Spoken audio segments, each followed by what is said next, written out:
अस्सलाम वालेकुम students. Second year physics के साथ मैं हूं डॉक्टर मोहम्मद अख्तर। स्टूडेंट्स, आज हम चैप्टर 12 का टॉपिक 12.5 इलेक्ट्रिक फ्लक्स पढ़ने जा रहे हैं। इस टॉपिक में कुछ टर्म्स जो है वो इस्तेमाल होती हैं जिनका समझना बहुत ज़रूरी है। मुख्तलिफ बुक्स इसको मुख्तलिफ तरीके से इलेक्ट्रिक फ्लक्स को डिफ़ाइन करते हैं, तो इसलिए हमें उन टर्म्स का जो है वो समझना बहुत ज़रूरी है। उनमें जो पहली टर्म है वो है सरफस, दूसरी टर्म जो है वो प्लेन, तीसरी टर्म इसमें एरिया।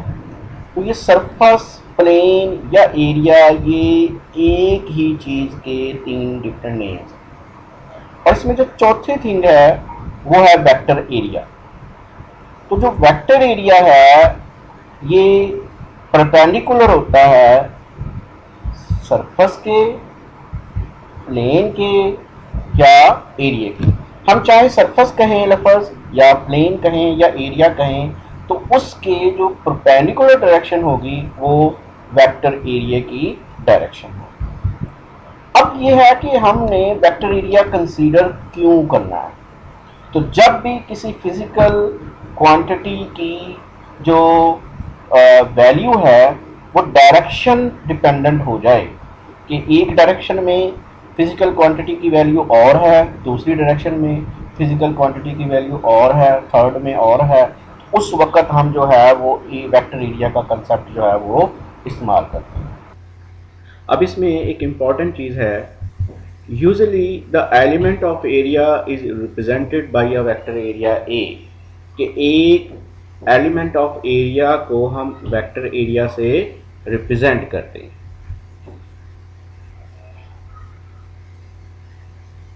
हुज मैग्नीट्यूड मतलब कि इस वेक्टर एरिया की जो मैग्नीट्यूड है वो is equal to the surface of the element, कि वो सरफेस के बराबर होती है।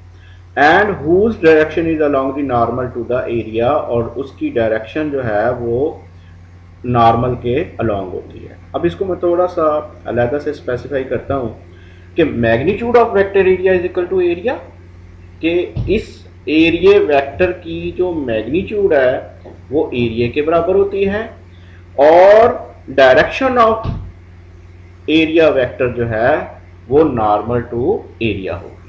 अब इसको हम थोड़ा सा डायग्राम की मदद से देखते हैं कि ये हमारे पास एक सरफस है, ये ब्लू कलर की इसमें जो है ये सरफस है। इसके ऊपर दो एरो नज़र आ रहे होंगे आपको, एक जो है वो ब्लैक कलर का है और एक जो है वो ग्रीन कलर का है। तो इन के अलोंग जो है वो हमारे एरिया होगा, या हम प्लेन कहेंगे या इसको सरफस कहेंगे। मीन के सरफस इस पॉइंट से स्टार्ट होती है और इस तरफ जाती है, या सरफस इस पॉइंट से स्टार्ट होती है और इस तरफ जाती है। लेकिन इन दोनों के परपेंडिकुलर, ये ग्रीन और ब्लैक एरो के परपेंडिकुलर एक तीसरा एरो आपको नज़र आ रहा होगा, ये रेड कलर का एरो, तो ये जो है ये इस सरफस के नॉर्मल है और ये वेक्टर एरिया को रिप्रेजेंट करता है। अब एक शेप हम कंसीडर करते हैं कि ये हमारे पास एक सिलेंडर है। इस सिलेंडर के दोनों एंड्स जो हैं ये वेक्टर एरिया को दोनों एंड्स के जो परपेंडिकुलर डायरेक्शन में जो होगा वो वेक्टर एरिया होगा, और ये इसके जो कर्व पाथ के अलोंग जो होगा ये इसको हम सरफेस कहेंगे या प्लेन कहेंगे या हम इसे एरिया कहेंगे। और इसके जो एजेस हैं इसके परपेंडिकुलर डायरेक्शन में जो है वो वेक्टर एरिया की डायरेक्शन है। अब एक और शेप हम कंसीडर करते हैं, ये हमारे पास एक रेक्टेंगल टाइप है। तो इसमें ये वेक्टर एरिया की डायरेक्शन होगी सरफेस के परपेंडिकुलर डायरेक्शन में, और सरफेस के अलोंग जो है वो एरिया होगा। ये जिस डायरेक्शन में ये एरो मूव करेगा ये सारे का सारा हम इसे प्लेन कंसीडर करेंगे, और जिस डायरेक्शन में भी ये हमारे पास प्लेन है तो जस्ट इसकी डायरेक्शन है कि हम इसको कैसे रखते हैं, तो वहाँ से जो है वो हम इसके एरिया को या हम इसकी सरफेस का डिसाइड कर सकते हैं।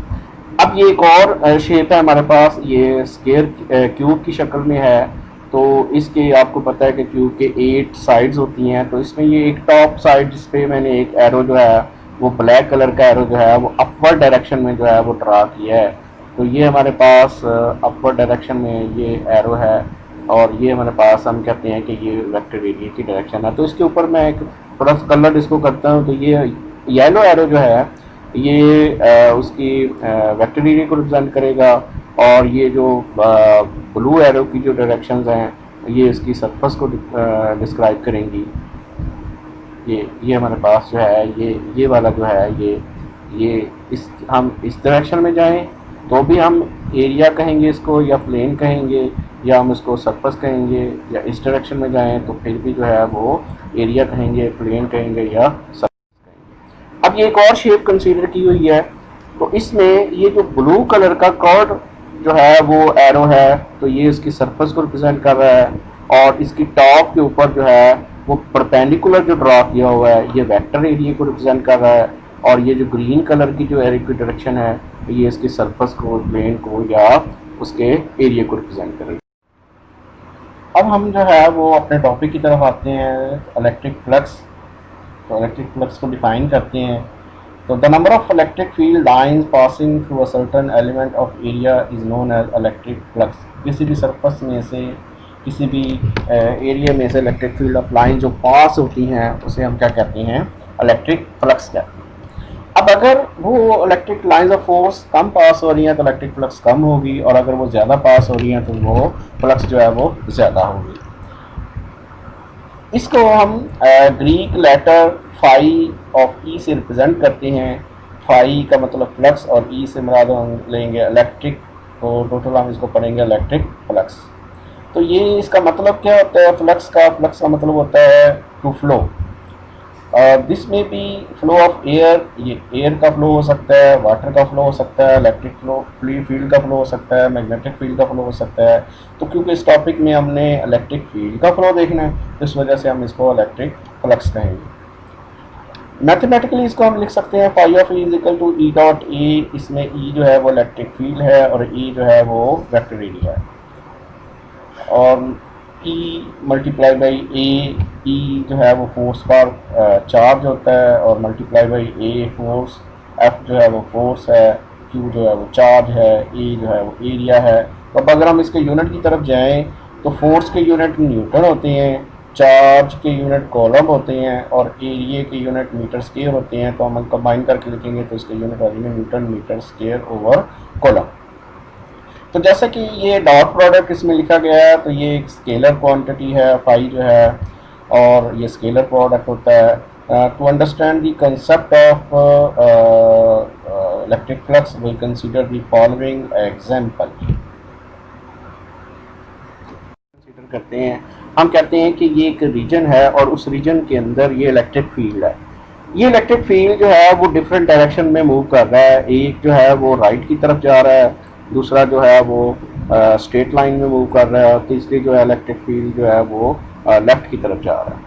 अब इसमें हम तीन सरफेसेस कंसीडर करते हैं। एक ये थोड़ी सी दूर सरफेस है इलेक्ट्रिक फील्ड से, एक और सरफेस है उससे करीब है थोड़ी सी, और एक जो है वो इलेक्ट्रिक फील्ड के अंदर मौजूद है। अब ये इलेक्ट्रिक फील्ड जो है वो इन तीनों में से पास होता है, और अब देखें कि इसमें हमारे पास डिफरेंट सरफेसेस में से different electric line of force pass हो रही है। तो ये जो ब्लैक कलर की सरफेस है इसमें देखें कि 2 लाइंस पास हो रही हैं, तो हम इसे कहेंगे कि यहाँ पे इलेक्ट्रिक फील्ड जो है वो 2 न्यूटन ओवर कॉलम है। और हमारे पास जो ये ग्रीन कलर की जो सरफेस है इसमें 3 न्यूटन पर कॉलम है, और हमारे पास ये जो रेड कलर की सरफेस है इसमें 7 न्यूटन पर कॉलम इलेक्ट्रिक फील्ड जो है वो पास हो रहा है। तो इसका मतलब ये हुआ कि इलेक्ट्रिक फील्ड विल बी 2, 3 और 7 न्यूटन पर कूलम। तो सरफेसेस का एरिया सेम है, लेकिन डिफरेंट डिस्टेंस पे डिफरेंट डायरेक्शन में होने की वजह से उनमें जो इलेक्ट्रिक फील्ड जो है वो डिफरेंट पास हो रहा है। अब कि ये फ्लक्स जो है वो मैक्सिमम कब होगी, मिनिमम कब होगी, या उसकी इंटरमीडिएट वैल्यू क्या होगी, वो हमने देखना है। तो मैक्सिमम फ्लक्स कब होगी कि जब सरफेस या प्लेन या एरिया इज हेल्ड परपेंडिकुलर, कि अगर सरफेस जो है वो परपेंडिकुलर हो किसके, इलेक्ट्रिक फील्ड के।